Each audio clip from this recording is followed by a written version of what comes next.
Kereta stop. Aksi penyelamatan dramatis dilakukan oleh para pekerja yang tengah lembur memperbaiki rel kereta api di Grobogan, Jawa Tengah.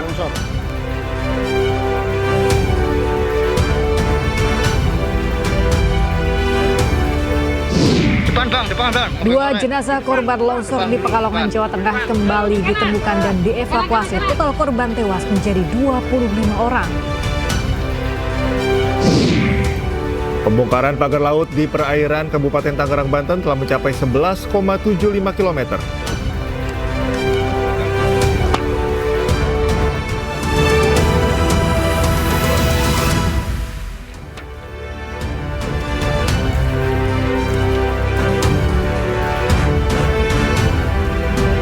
Halo, selamat pagi pemirsa. News Pagi kembali hadir melengkapi informasi Anda pagi hari ini. Ya, selain 3 berita utama tadi, sejumlah informasi menarik lainnya juga telah kami siapkan untuk Anda. Bersama saya, Cika Mutazam. Dan saya Galuh Pandu, inilah News Pagi selengkapnya.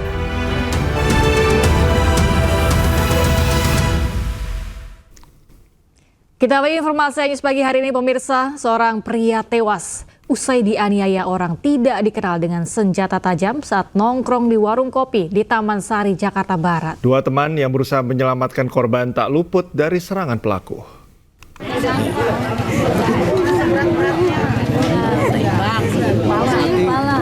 Orang tua Muhammad Aji Bukhori tak kuasa menahan kesedihan atas kematian anaknya. Korban tewas setelah dianiaya dengan senjata tajam oleh orang tidak dikenal di kawasan Taman Sari, Jakarta Barat. Selain korban tewas, 2 korban lainnya mengalami luka di kepala. Polisi menggelar olah tempat kejadian perkara dan memeriksa sejumlah saksi. Peristiwa bermula saat pria terduga pelaku yang mengendarai motor berhenti di warung kopi dan cekcok dengan sejumlah pria. Pelaku yang membawa senjata tajam kemudian melukai perut salah satu pria. Sementara 2 teman korban yang berusaha menyelamatkan korban tidak luput dari serangan pelaku. Pas memanggil teman, kebetulan dia lewat sama ceweknya. Dia merasa tersinggung. Sangka dia tuh ngatain dia gitu, Pak. Kan. Ya udah, akhirnya adu bacot dah tuh. Kan kayak kata-kataan. Akhirnya udah gini. Dia ngajak berantem di luar gitu. Akhirnya kesini ke tempat kejadian, ya kan. Ya udah. Anak-anak apa sih maksudnya? Dia udah ribut nih satu lawan satu. Anak-anak langsung pada lari semua ke sini. Korban tewas telah dimakamkan di TPU kawasan Cengkareng, Jakarta Barat. Polisi masih memburu pelaku penganiayaan. Dari Jakarta, Miftahul Gani, iNews melaporkan. Polisi menangkap pelaku pencurian rumah kosong yang bersembunyi di kolong tempat tidur. Pelaku secara bertahap menggasak sejumlah barang berharga di dalam rumah hingga sebuah truk.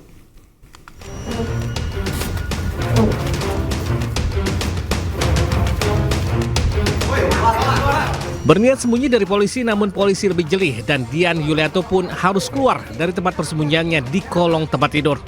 Pria 21 tahun warga Kecamatan Pemali, Kabupaten Bangka ini ditangkap karena mencuri di rumah kosong yang tak jauh dari tempat tinggalnya. Rumah kosong itu ditinggal pemiliknya dan pelaku mencuri di rumah itu secara bertahap sejak Desember tahun lalu. AC dulu berapa kali? AC, lihat dulu AC. AC kakek siapa? AC aku sendiri. Lah sendiri. AC jual kemana? AC ada di sini Pak, jual di luar Pak. Di mana? Mana? Ku jual lewat forum lewat itu online Pak. Selain mengambil 4 mesin pendingin ruangan, pelaku juga mencuri keramik, mesin las besi, televisi, kulkas 4 pintu dan mobil truk. Akibat pencurian itu korban mengalami kerugian hingga puluhan juta rupiah. Dari rumah pelaku polisi menemukan narkoba jenis sabu, 4 timbangan digital, selang pipet yang disembunyikan pelaku. Alhamdulillah, apa kita amankan? Tim Kelambit yang dipimpin oleh Aibtu Nanang. Oh, Bang Adul, bisa tolong ikut dulu. Gabung dengan Polsek Pemali berhasil mengamankan pelaku pencurian curat ya di wilayah Polsek Pemali dengan kerugian lumayan ya. Polisi mengamankan sejumlah barang bukti dari rumah pelaku. Hingga kini polisi masih mendalami kasus pencurian di rumah kosong dengan kepemilikan narkoba. Dari Bangka, Provinsi Bangka Belitung, Muhammad Maulana, iNews melaporkan.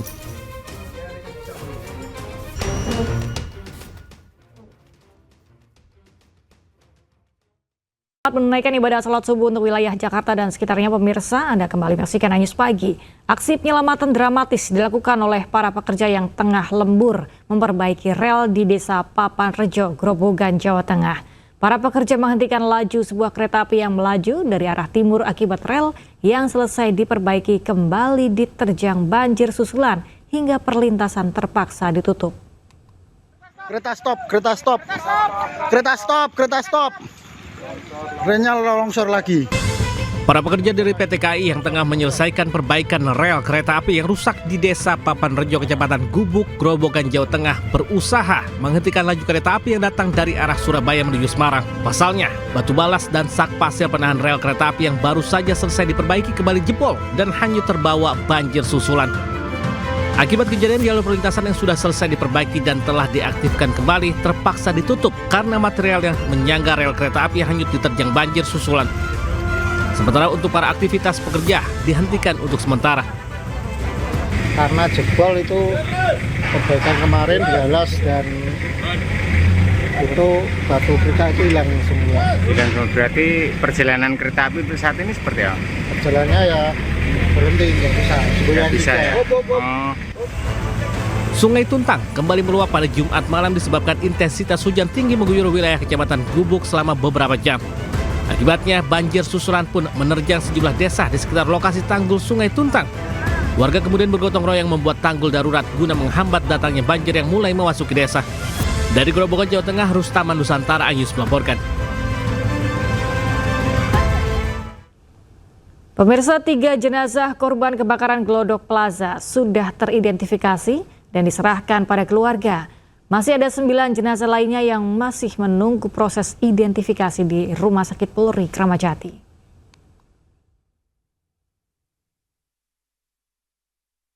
Pemirsa, 3 korban kebakaran Glodok Plaza memang telah diidentifikasi oleh Rumah Sakit Polri Kramat Jati dengan 3 inisial nama, yaitu Zuhi F. Raja, kemudian Aulia Belinda dan juga Oshima Yukari.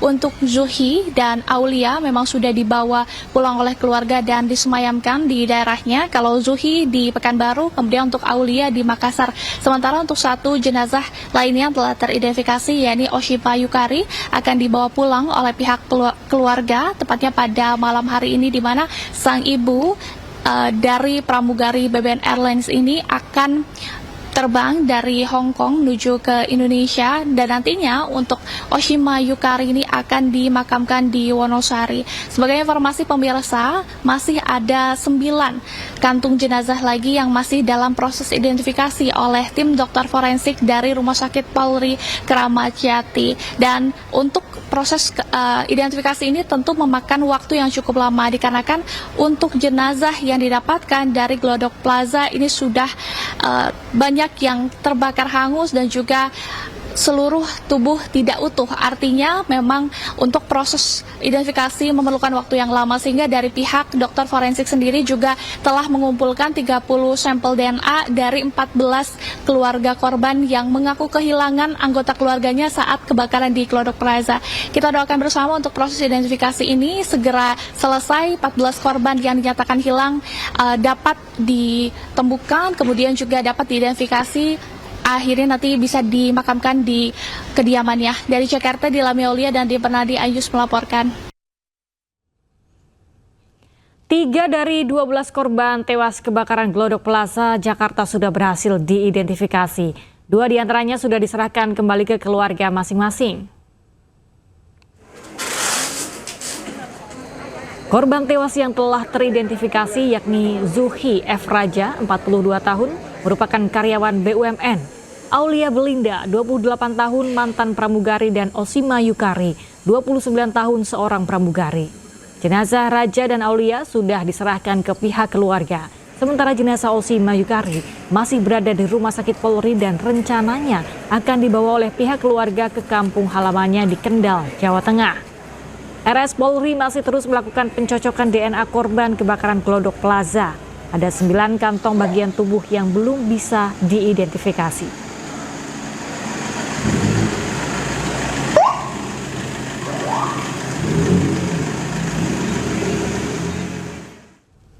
Isak tangis keluarga menyambut kedatangan jenazah korban kebakaran Glodok Plaza, Aulia Belinda Kurapak, di rumah orang tuanya di Jalan Bonto Duri, 6, Kota Makassar, Sulawesi Selatan. Rencananya jenazah almarhum akan dikebumikan di kampung halamannya di Kabupaten Tanah Toraja.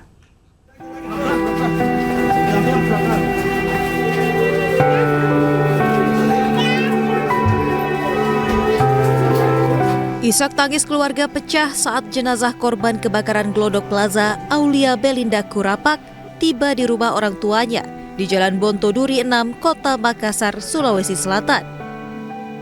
Jasad korban berhasil diidentifikasi berdasarkan hasil pemeriksaan antemortem dan postmortem. Sejumlah kerabat turut berdatangan ke rumah duka, selain mengucapkan bela sungkawa, juga untuk menguatkan pihak keluarga atas kepergian korban. Di rumah orang tuanya, jenazah akan diibadahkan sebelum nantinya akan diberangkatkan ke kampung halamannya di Sanggala Selatan, Kabupaten Tanah Toraja, Sulawesi Selatan untuk dimakamkan. Di mata keluarga, korban dikenal sebagai sosok pekerja keras. Korban masih sempat berkumpul bersama keluarga pada tanggal 3 Januari lalu untuk menghadiri acara lamaran kakaknya di Kota Makassar. Korban diketahui menjadi korban peristiwa kebakaran Glodok Plaza saat diajak temannya untuk menghadiri acara pesta ulang tahun. Terakhir ketemu sama adik tanggal 3 Januari kemarin pas acara lamaran saya. Itu rencana dari ini kan jenazah sudah tiba di Makassar, Pak. Rencana kapan dikebumikan dan di mana lokasinya? Rencana sebentar malam jenazah adik kami mau bawa ke Tanah Toraja, di mana nanti akan dimakamkan di sana bersamaan di tempatnya Bapak di Tongko Sarapung namanya Sangalla. Dari Makassar, Sulawesi Selatan, Yoel Yusvin, iNews melaporkan.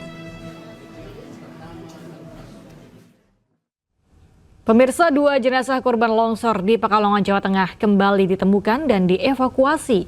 Total korban tewas menjadi 25 orang dan 1 korban lainnya masih dalam pencarian. Depan, oren. Depan dulu. Kanan. Tim gabungan kembali menemukan dan mengevakuasi 2 jenazah korban longsor di Petung Kriono, Kabupaten Pekalongan, Jawa Tengah. Mobil PMI, ambulan. 2 jenazah ditemukan di lokasi longsor bekas Cafe Alo, yaitu M. Nasrullah Amin dan Tigar Haprianto. Dengan demikian, hingga Sabtu, total korban tewas berjumlah 25 orang dan 1 lainnya atas nama Teguh, 40 tahun, masih dalam pencarian. Pencarian dilakukan hingga Senin pekan depan dengan menyisir Sungai Welo.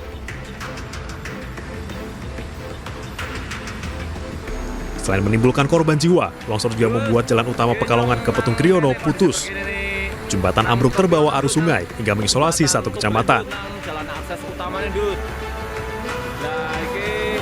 Harapannya terutama akses jalan yang menuju Tembelan, jembatan putus, terus setipis Jimat juga jembatan putus.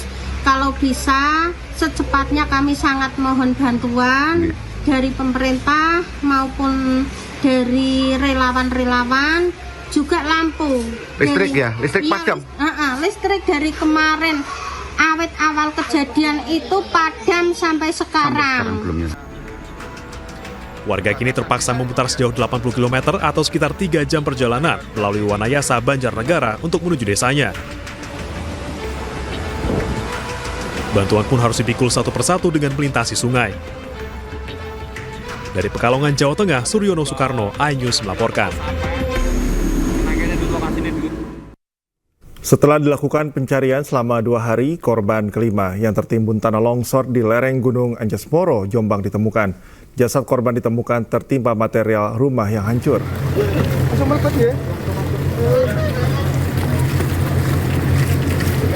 Jasad korban terakhir ditemukan terjepit dan tertimbun material rumah yang hancur akibat diterjang longsor.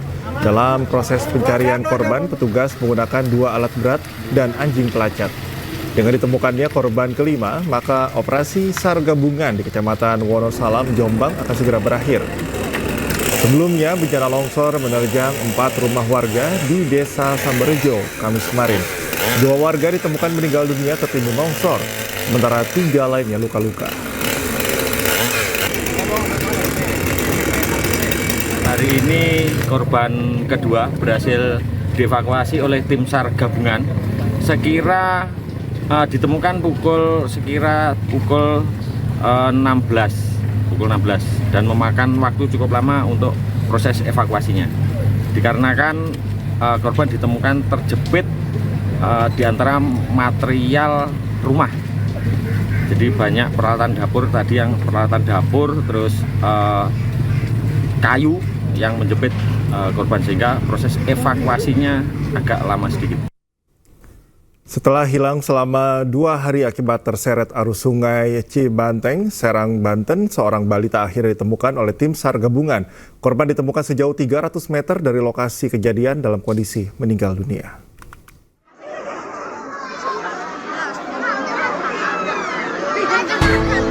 Setelah hilang selama 2 hari akibat terseret arus sungai Cibanten, seorang balita warga kampung Angsana, Kecamatan Kasemen, Kota Serang, Banten, akhirnya ditemukan oleh tim SAR gabungan. Korban ditemukan sejauh 300 meter dari lokasi kejadian dalam kondisi meninggal dunia. Jasad korban pun langsung dievakuasi dan dibawa ke rumah duka dan disambut isak tangis keluarga. Diketahui sebelumnya korban tengah bermain bersama 3 rekannya di pinggir sungai terpleset dan terbawa arus. Kejadian ini memicu upaya pencarian oleh berbagai pihak termasuk tim SAR gabungan, relawan, dan masyarakat setempat. Terseret arus di Kali Cibanten, Kecamatan Kasemen, Kota Serang, dengan anak atau dengan korban bernama Dilan, usia 4 tahun, jenis kelamin laki-laki. Kami dapat info awal pukul 12.00 atau jam 12 siang. Usai disemayamkan di rumah duka, jenazah korban langsung dimakamkan di desa setempat. Dari Serang, Banten, Mahesa Apriandi, iNews melaporkan.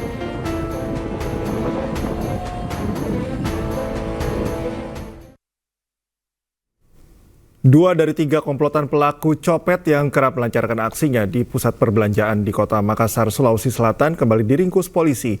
Bersama barang bukti ponsel yang baru saja dicurinya, kedua pelaku digiring ke Mapolsek guna proses hukum lebih lanjut.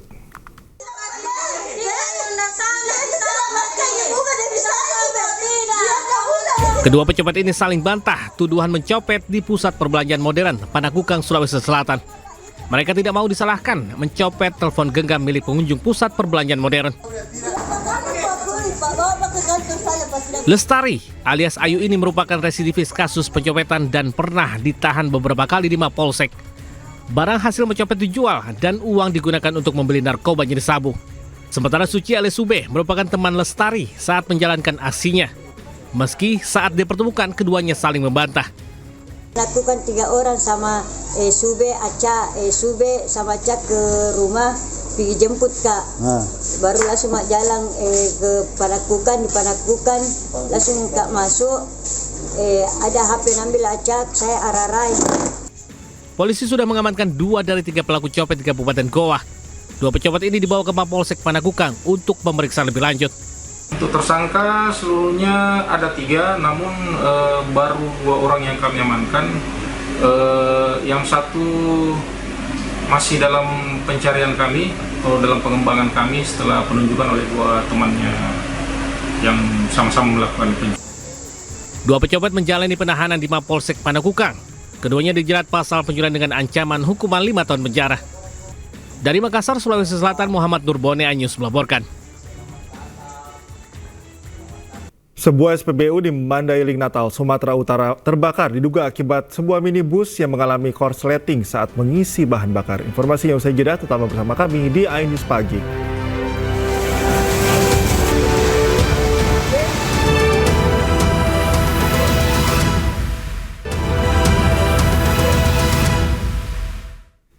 Kembali di iNews Pagi, pemirsa, musibah kebakaran melanda sebuah rumah di kawasan Cilandak, Jakarta Selatan dini hari tadi. Diduga kobaran api akibat korsleting listrik di dalam kamar.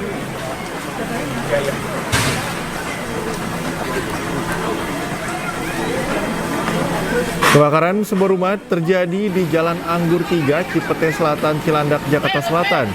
Sejumlah penghuni rumah dan warga panik berhamburan keluar rumah menyelamatkan diri. Diduga kobaran api akibat korsleting listrik di dalam kamar. Api berhasil dipadamkan setelah 30 menit dengan mengerahkan 14 unit mobil damkar. Tak ada korban jiwa, namun kerugian material ditaksir mencapai puluhan juta rupiah. Duluan ya. Ya, hati-hati jalan.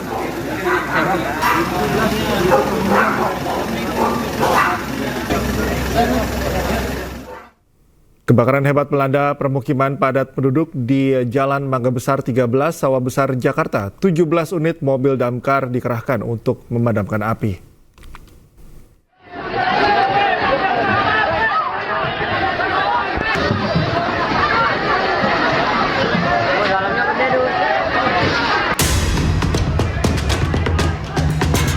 Kobaran api seketika membesar dan membakar sejumlah rumah di permukiman padat penduduk di Jalan Mangga Besar 13, Sawah Besar, Jakarta, Sabtu sore. Warga yang panik langsung bahu-membahu berupaya memadamkan kobaran api. Meski warga telah berusaha keras untuk memadamkan api, namun banyaknya material bangunan yang mudah terbakar, membuat api semakin berkobar dan tidak dapat dikendalikan.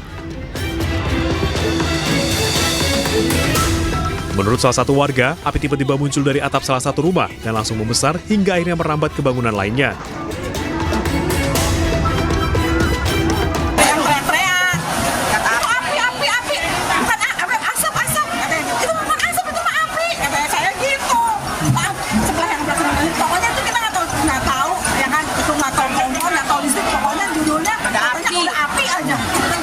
Ada ledakan gitu Bu, ada suara ledakan atau gimana? Pokoknya langsung api. Langsung api. 17 mobil pemadam kebakaran dikerahkan untuk memadamkan api. Api baru bisa dikendalikan sekitar pukul 18.32 waktu Indonesia Barat. Dari Jakarta, Rani Sanjaya, iNews melaporkan.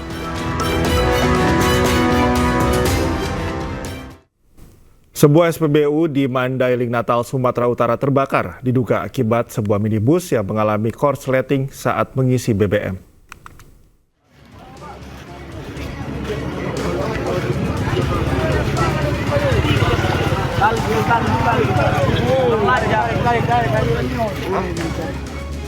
Kebakaran hebat terjadi di SPBU Aek Garingking, Kecamatan Linggabayu, Mandailing, Natal, Sumatera Utara. Kebakaran berawal saat minibus mengalami korsleting pada bagian kelistrikan mobil saat sedang mengisi BBM. Petugas SPBU bersama warga sempat berupaya melakukan pemadaman dengan alat pemadam api ringan atau APAR. Namun upaya tersebut tak berhasil lantaran api yang sudah membesar menyambar pompa pengisian. Tak ada korban jiwa dalam peristiwa ini. Polisi kini masih melakukan penyelidikan guna mengetahui penyebab pasti kebakaran karena ada dugaan pemilik mobil menggunakan tangki cadangan atau jerrycan saat pengisian BBM yang memicu terjadinya kebakaran. Sampai sekarang laporannya belum ada dan tadi kita pastikan terkait kendaraan yang terbakar. Tadi saya tanyakan langsung dengan manajer dan nanti akan saya cross-check dengan Kapolsek dan tim identifikasi. Apakah mobil tersebut mempunyai tangki cadangan ataukah sedang membawa jerigen? Pasca kebakaran, SPBU satu-satunya yang melayani 5 kecamatan di Mandailing, Natal berhenti beroperasi. Kerugian akibat kebakaran ini mencapai miliaran rupiah. Dari Mandailing, Natal, Sumatera Utara, Ahmad Hussein Lubis, iNews melaporkan. Unjuk rasa di tapal batas kota diwarnai kericuhan hanya karena ada warga yang mengaku kendaraannya dirusak. Kericuhan meluas dan sejumlah pengunjuk rasa terluka akibat terkena lemparan batu.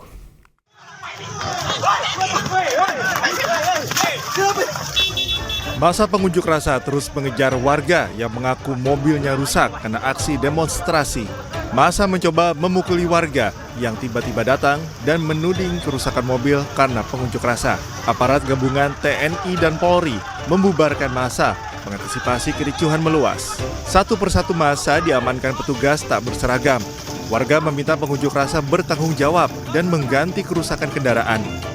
Tak sedikit pengunjuk rasa yang terluka akibat terkena lemparan batu warga. Dihantam oleh masyarakat. Lemparan batu diduga menjadi pemicu kerusakan kendaraan yang ada di sekitar lokasi unjuk rasa. Massa memblokade Jalan Trans Sulawesi di tapal batas Kota Palopo yang membuat antrean panjang kendaraan. Unjuk rasa dengan menutup Jalan Trans Sulawesi menuntut pencabutan moratorium daerah otonom baru dan pembentukan Provinsi Luwu Raya. Kapolsek Bua yang ditemui di lokasi unjuk rasa menolak memberikan keterangan terkait aksi demo yang berakhir ricuh. Dari Palopo, Sulawesi Selatan, Nasruddin Rubak, iNews melaporkan. Identitas jasad wanita dalam koper yang ditemukan di selokan tempat pembuangan sampah akhir di Ngawi, Jawa Timur teridentifikasi. Korban merupakan wanita muda asal Blitar yang bekerja sebagai sales kosmetik.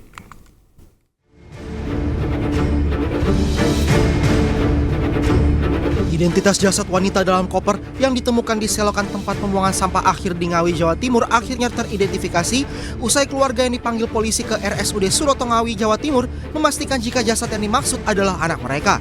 Korban diketahui bernama Uswatun Hasanah, berusia 29 tahun, warga Blitar, Jawa Timur. Keluarga mengenali Uswatun dari sandal, ikat rambut, dan tindik di perut. Korban merupakan sales kosmetik yang pamit untuk bekerja ke Tulungagung. Apa Mbak yang membuat keluarga itu yakin bahwa ini adalah keluarganya itu? Sepatu sama gelangnya. Terus? Tindik. Tindik. Itu memang keluar dari rumah itu sejak kapan Mbak? Jumat. Itu pamit ke keluarga kemana? Pamit ke keluarga itu kemana? Kerja Mas, soalnya kerjanya kan di Tulungagung. Setelah diotopsi, Polres Ngawi kemudian menyerahkan jenazah Uswatun ke keluarga untuk dibawa pulang ke Blitar. Sementara itu, suasana duka menyelimuti rumah duka Uswatun Hasanah di Desa Sidodadi, Kecamatan Garum, Blitar, Jawa Timur. Korban diketahui merupakan orang tua tunggal dari 2 anak yang masih kecil. Korban bekerja di Tulungagung dan sempat pulang ke Blitar 5 hari sebelum ditemukan meninggal. Jenengan sama korban nggak tinggal satu rumah? Katanya tiap asal itu masih mungkin nengok pulang, masih bicara, Iya. Terakhir ketemu berarti?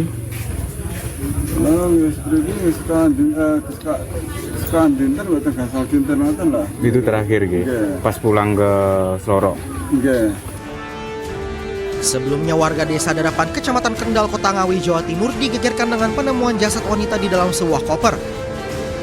Koper itu sebelumnya terbungkus karung yang menyerupai paket ekspedisi dan ditemukan di selokan tempat pembuangan sampah akhir.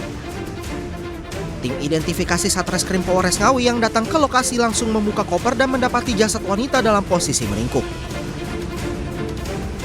Tim Liputan iNews melaporkan. Polda DIY membongkar praktik penipuan umroh dan haji furoda senilai belasan miliar rupiah. Dari hasil penyelidikan, polisi menangkap pemilik biro umroh yang telah menipu ratusan korban.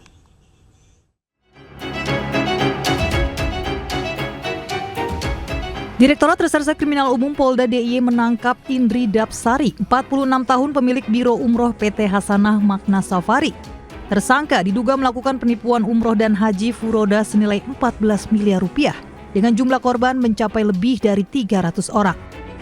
Para korban dijanjikan berangkat umroh pada bulan November 2024 hingga April 2025 dengan membayar paket kelas bisnis antara 33 hingga 48 juta rupiah. Namun mereka tidak jadi diberangkatkan sementara tersangka menghilang serta kantornya tutup. Dari tangan pelaku, polisi menemukan dokumen 11 paket perjalanan haji furoda pada bulan Mei hingga Juli. Selain menipu jemaah umroh, tersangka juga melakukan penipuan investasi pembelian tiket pesawat umroh dengan kerugian 1,2 miliar rupiah. Kembali lagi Mas, kami melakukan penyidikan berdasarkan laporan. Berdasarkan laporan, ada beberapa jemaah umroh yang kemudian dijanjikan berangkat tidak berangkat. Sampai waktu yang ditentukan tidak berangkat. Kini polisi masih mengembangkan kasusnya karena tidak menutup kemungkinan ada pelaku lain yang terlibat. Polisi mengimbau warga yang menjadi korban penipuan agar melapor ke Polda DIY. Dari Sleman, Yogyakarta, Heru Trijoko, iNews melaporkan. Pemirsa, pembongkaran pagar laut di perairan Kabupaten Tangerang, Banten terus dilakukan. Total pagar laut yang telah dibongkar mencapai 11,75 km.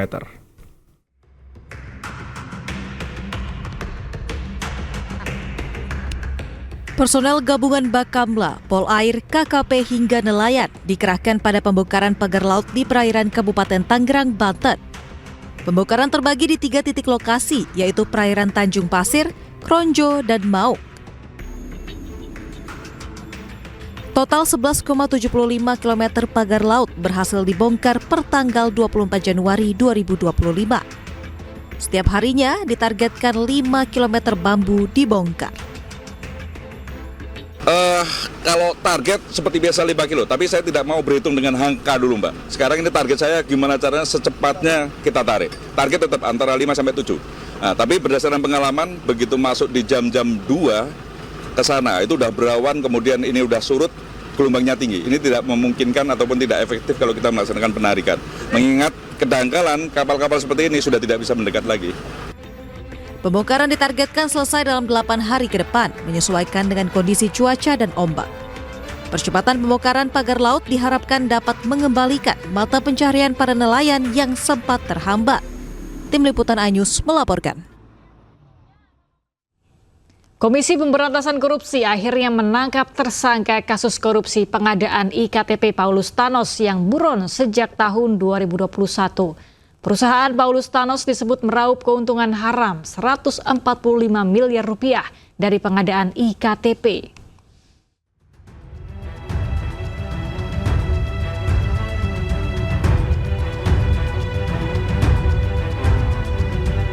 Komisi Pemberantasan Korupsi menangkap tersangka kasus korupsi pengadaan IKTP yang masuk dalam daftar pencarian orang sejak 2021, Paulus Thanos. Paulus Thanos ditangkap di Singapura dan sudah ditahan lewat perjanjian ekstradisi.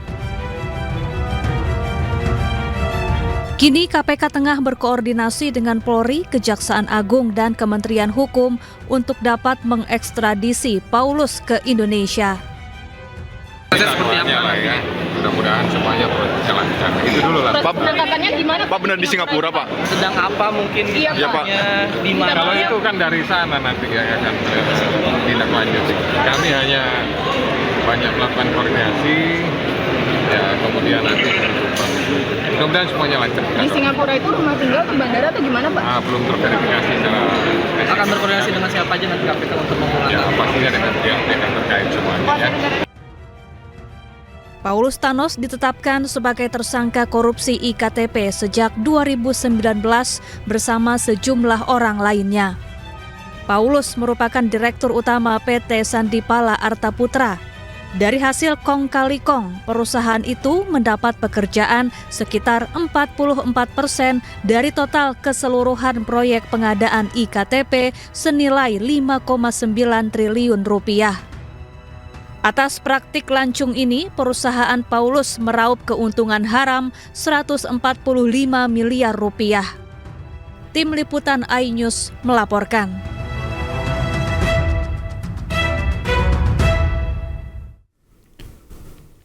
Menko Hukum, HAM, Imigrasi, dan Pemasyarakatan Yusril Iza Mahendra menanggapi kewarganegaraan ganda buron kasus korupsi IKTP Paulus Thanos. Menurutnya, saat melakukan korupsi, Paulus Thanos masih warga negara Indonesia, sehingga akan diekstradisi ke Indonesia untuk menjalani proses hukum. Ketika yang bersangkutan ditangkap di luar negeri, maka kewenangan untuk melakukan negosiasi perundingan untuk melakukan ekstradisi itu focal point adalah Menteri Hukum dan HAM. Dan saya sudah mendapatkan juga informasi bahwa Kementerian Hukum dan HAM bersama Kejaksaan Agung dan juga Kementerian Luar Negeri sedang berkomunikasi dengan pemerintah Singapura untuk yang bersangkutan diserahkan ke Indonesia sesuai dengan ekstradisi yang sudah ditandatangani antara pemerintah Indonesia dengan pemerintah Singapura. Paulus Thanos kan ini sekarang warga negara Afrika Selatan, Prof. Apakah bisa diekstradisi ke Indonesia, Prof? Persoalannya begini, ketika dia sedang melakukan kejahatan itu, dia warga negara apa? Ya. Dan saya kira belakangan dia baru pindah ke warga negara Afrika Selatan, dan itu pun kita mesti mempelajari juga, karena proses untuk pindah warga negara itu kan harus kita pelepasan lebih dulu terhadap warga negara Republik Indonesia. Sementara ini kita masih menganggap yang bersangkutan adalah warga negara Indonesia. Presiden Prabowo Subianto mengikuti upacara penyambutan resmi dari pemerintah India pada Sabtu pagi waktu setempat. Prabowo juga mengunjungi makam Rajghat Memorial untuk memberikan penghormatan kepada Bapak Bangsa India, Mahatma Gandhi.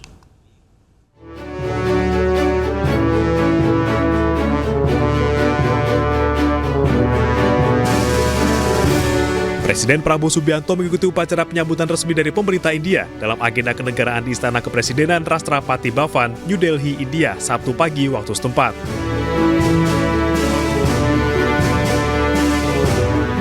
Ia disambut Presiden India Drupadi Murmu dan Perdana Menteri India Narendra Modi. Prabowo mengungkap apresiasinya atas undangan ini dan mengatakan Indonesia menganggap India rekan yang sangat baik. Indonesia considers India a very great friend. India was one of the first country, maybe the first country to recognize our independence, to support us in our struggle for independence. We will never forget what India did to help us.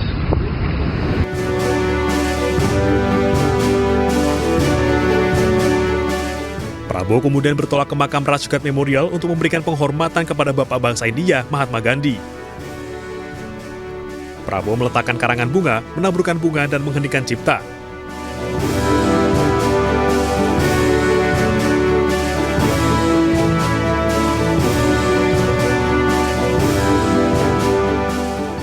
Ia kemudian menuliskan kesan terhadap sosok Mahatma Gandhi sebagai pemimpin, guru, dan inspirasi yang hebat bagi seluruh umat manusia.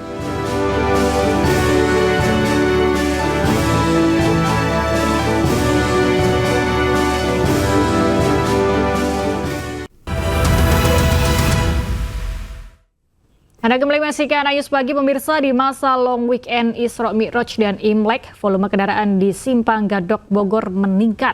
Sekitar 24.000 kendaraan naik ke puncak yang didominasi kendaraan berplat nomor B. Arus lalu lintas di Simpang Gadok Kabupaten Bogor, Jawa Barat terpantau ramai lancar pada Sabtu malam. Mayoritas kendaraan merupakan plat B yang ingin berwisata ke puncak. Rekayasa arus lalu lintas sudah dilakukan 2 kali pada pagi dan siang hari. Sekitar 24.000 kendaraan naik ke arah puncak melewati Simpang Gadok, sementara sekitar 21.000 kendaraan turun dari puncak menuju Simpang Gadok. Guna urai kemacetan, sistem one way dan ganjil genap diberlakukan secara situasional hingga Rabu 29 Januari 2025.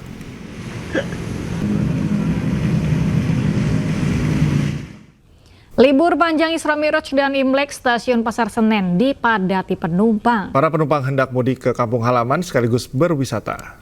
Ribuan penumpang memadati ruang tunggu stasiun Pasar Senen, Jakarta. Mereka akan menghabiskan libur panjang Isra Mi'raj dan Imlek dengan mudik ke kampung halaman sekaligus berwisata. Menurut Humas PT KAI Daob 1 Jakarta, kemarin merupakan puncak keberangkatan penumpang kereta. Lebih dari 16.000 penumpang berangkat ke sejumlah daerah di Pulau Jawa dari stasiun Pasar Senen.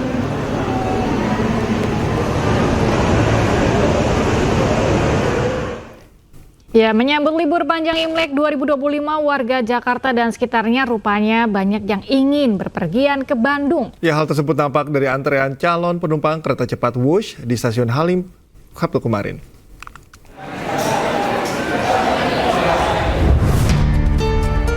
Ribuan penumpang memadati stasiun kereta cepat Wush di Halim, Jakarta. Antrian calon penumpang yang berangkat dari stasiun KCIC Halim pun mengular sejak pagi di gerbang pengecekan tiket. Momen libur panjang ini memang dimanfaatkan pengunjung untuk berwisata ke kota Bandung. 170.000 tiket keberangkatan disediakan dari 24 Januari hingga 29 Januari 2025. Tiket keberangkatan sejak Sabtu pagi hingga malam hari pun terjual dengan okupansi keberangkatan kereta api sekitar 90%. Seluruh pengguna jasa kereta Wush juga diimbau untuk tidak membuang tiket begitu saja, karena bisa dimanfaatkan untuk mendapatkan promo di 23 destinasi wisata di Bandung dan Karawang. Dari Jakarta, tim liputan melaporkan.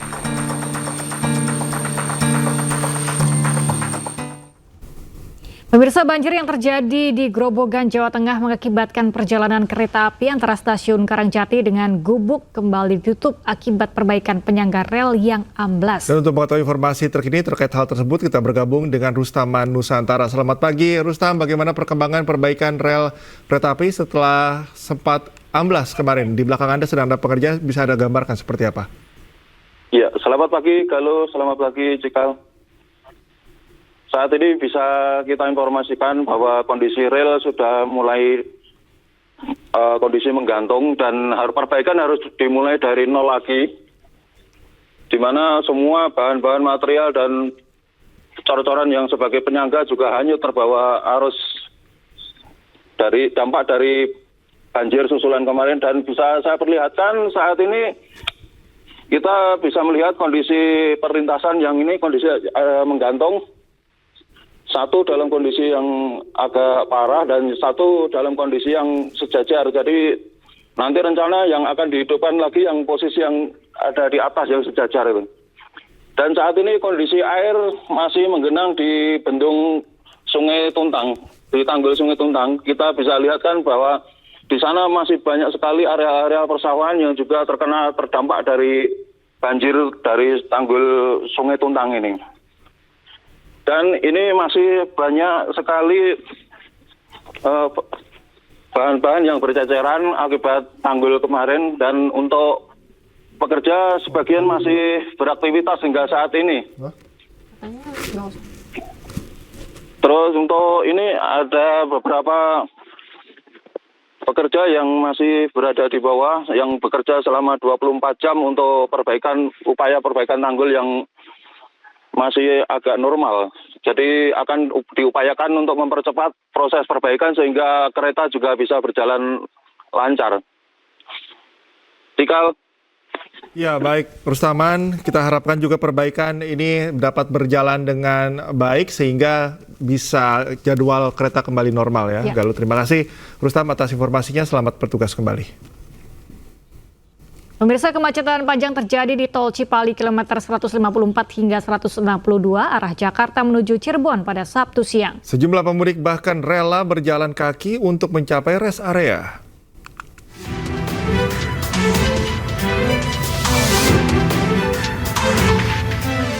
Memasuki libur panjang, Tol Cipali dipadati kendaraan pemudik. Mobil mayoritas berasal dari Jakarta yang akan menuju ke arah Cirebon. Kemacetan panjang yang terjadi membuat kendaraan terjebak hingga 1 jam lamanya.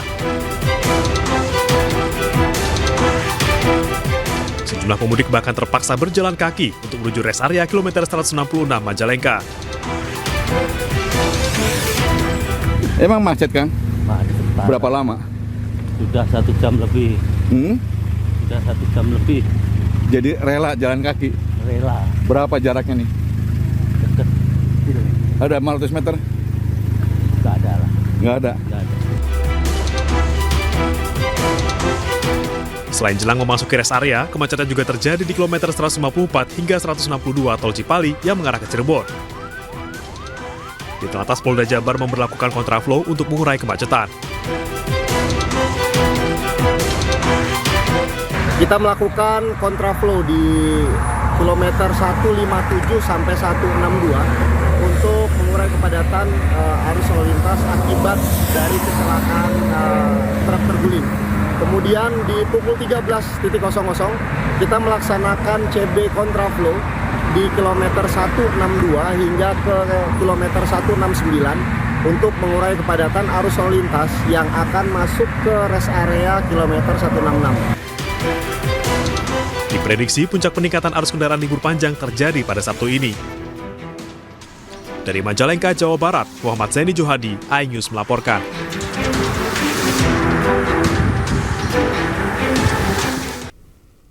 Memasuki libur Isra Miraj dan Imlek 2025, arus lalu lintas kendaraan wisatawan pada Sabtu malam meningkat. Lebih dari 32.000 kendaraan masuk ke kota Bandung melalui pintu masuk Tol Paster. Memasuki libur panjang Isra Miraj dan Imlek, kepadatan arus lalu lintas kendaraan wisatawan yang hendak memasuki kota Bandung melalui gerbang Tol Paster terus meningkat hingga Sabtu malam. Antrean panjang kendaraan didominasi oleh kendaraan pribadi asal luar Bandung. Dari data Jasa Marga hingga pukul 19.30 waktu Indonesia Barat tercatat ada 32.303 kendaraan yang masuk ke kota Bandung. Di samping itu, selepas gerbang Tol Paster, kepadatan arus lalu lintas juga terjadi di kawasan Jalan Protokol, baik yang akan menuju pusat kota maupun kawasan Lembang.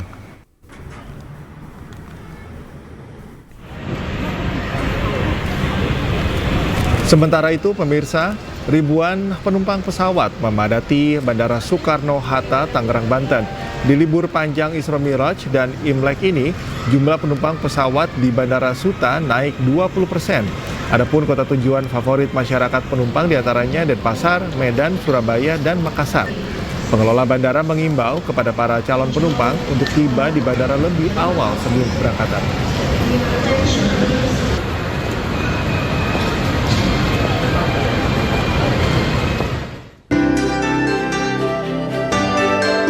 Menyambut Tahun Baru Imlek 2025, warga keturunan Tionghoa di Makassar, Sulawesi Selatan mulai berburu pernak-pernik dan perlengkapan ibadah.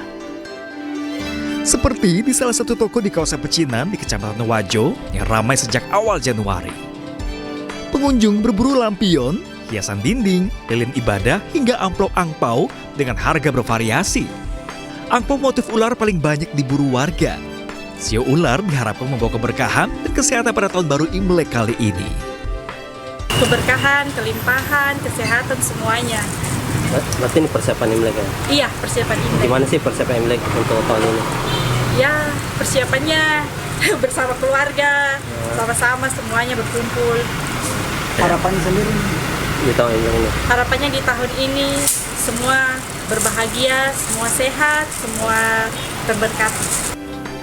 Tidak hanya beragam aksesoris, cemilan khas Imlek kue keranjang juga jadi buruan masyarakat. Seperti di industri rumahan yang berada di kawasan Jalan Panjagalan, Kota Bandung ini kerap kebanjiran order. Setiap harinya mereka mampu memproduksi 2.000 kue. Meski proses pembuatan kue berbahan dasar gula merah ini membutuhkan waktu lama, yakni 16 jam, namun lamanya pembuatan sepadan dengan cita rasa yang dihasilkan.